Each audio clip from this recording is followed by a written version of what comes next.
நம்ம ஸ்டாண்ட்ல நாம எப்பவுமே ஸ்ட்ராங்கா தாங்க இருக்கிறோம். அதுல எந்த மாற்றத்துக்கோ எந்த சமரசத்துக்கோ துளி கூட இடமில்லை. நம்மளுடைய ஒரே கொள்கை எதிரி பாஜக தான். நம்மளுடைய ஒரே அரசியல் எதிரி திமுக தான். எப்படி? நம்மளுடைய ஒரே கொள்கை எதிரி, நம்மளுடைய ஒரே அரசியல் எதிரி. ஏதோ இந்த அண்டர் கிரவுண்ட் ஆதாயத்துக்காக டீல் போட்டுக்கிட்டு டீல் பேசிக்கிட்டு இந்த அலையன்ஸ் வச்சுக்கிட்டு இந்த ஊரை ஏமாத்துற கட்சி எல்லாம் நம்ம டிவிக்கே கிடையாதுங்க. யாருக்காகவும் எதுக்காகவும் எந்த பயமும் கிடையாது.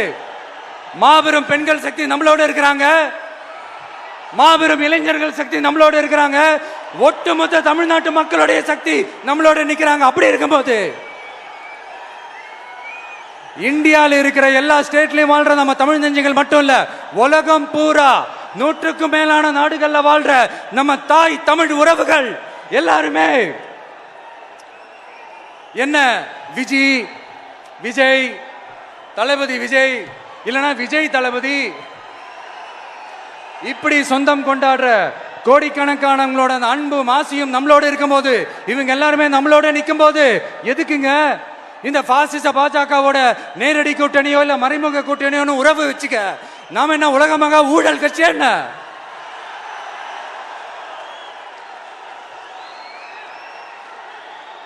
நம்மளை பத்தி சின்னதா ஒரு உண்மை ஒண்ணு சொல்லலாமா?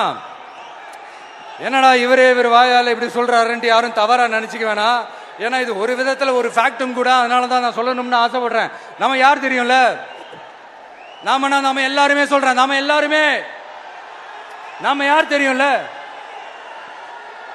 இந்தியாவின் மாபெரும் மக்கள் சக்தி கொண்ட ஒரு மகத்தான வெகுஜன மக்கள் படை.